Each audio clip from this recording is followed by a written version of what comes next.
السلام علیکم ورحمۃ اللہ وبرکاتہ۔ ناظرین، آج ہم آپ کے لیے ایک نیا واقعہ لے کر حاضر ہوئے ہیں جو کہ بہت ہی خوبصورت واقعہ ہے۔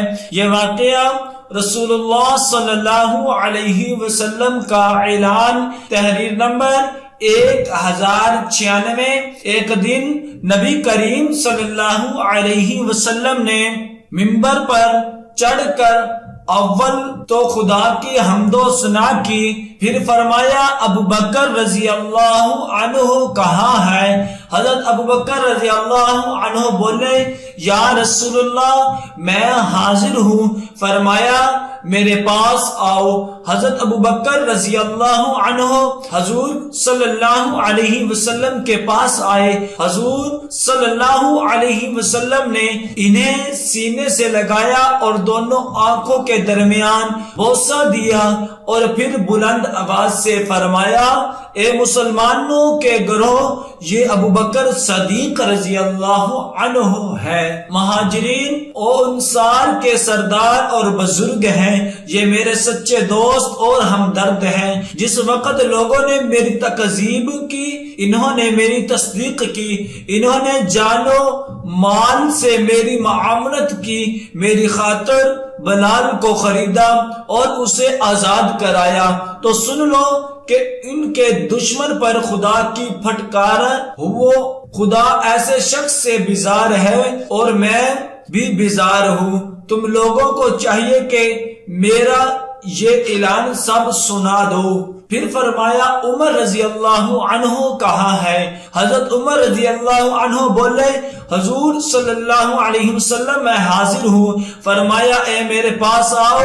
آپ رضی اللہ عنہ حضور صلی اللہ علیہ وسلم کے پاس پہنچے تو حضور صلی اللہ علیہ وسلم نے انہیں بھی سینے سے لگایا، پیشانی پر بوسہ دیا اور پھر بلند آواز سے فرمایا اے مسلمانوں کی جماعت، یہ عمر رضی اللہ بن خطاب ہے، مہاجرین و انصار کے شیخ و بزرگ ہیں، یہ وہی عمر رضی اللہ عنہ جن کے دل اور زبان پر خدا نے حق نازل فرمایا اور جو سچی بات کہنے سے نہیں رکتے۔ تو سن لو کہ جو ان کا دشمن ہے خدا اور اس کا رسول اس سے بھی بیزار ہے اور اس پر خدا کی مار ہو۔ اذان بعد فرمایا عثمان رضی اللہ عنہ کہاں ہے؟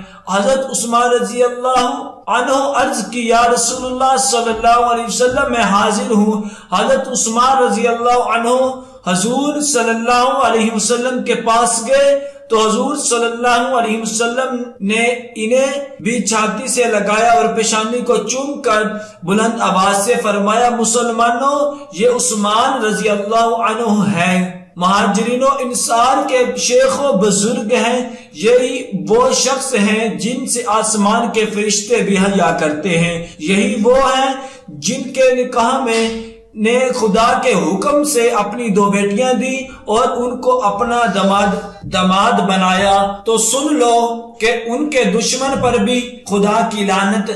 اس کے بعد فرمایا علی رضی اللہ عنہ کہاں ہے؟ حضرت علی رضی اللہ عنہ بولے یا رسول اللہ میں حاضر ہوں۔ فرمایا میرے پاس آؤ۔ حضرت علی رضی اللہ عنہ حضور صلی اللہ علیہ وسلم کے پاس گئے تو حضور صلی اللہ علیہ وسلم انہیں بھی سینے سے لگایا، پیشانی کو چوما اور پھر بلند آواز سے فرمایا اے مسلمانوں کے گھروں، یہ علی رضی اللہ عنہ بن ابی طالب ہیں، مہاجرین و انصار کے شیخ و بزرگ ہیں، یہ میرے بھائی، میرے چاچا کے بیٹے اور میرے داماد بھی ہیں، یہ میرے گوشت اور خون کا حصہ ہے، یہ اللہ کے دشمنوں کے لیے تلوار ہے اور یہ شیر خدا ہے۔ یہ سن لو کہ ان کے دشمن پر بھی خدا کی لعنت ہے۔ اس سے میں بھی بری ہوں اور خدا بھی بری ہے۔ جو شخص خدا اور رسول صلی اللہ علیہ وسلم سے بیزاری چاہے وہ علی رضی اللہ عنہ سے بیزار ہو۔ دعا ہے کہ اللہ تبارک و تعالی ہم سب کو ان کلمات پر عمل کرنے کی توفیق عطا فرمائے۔ صدق اللہ العظیم۔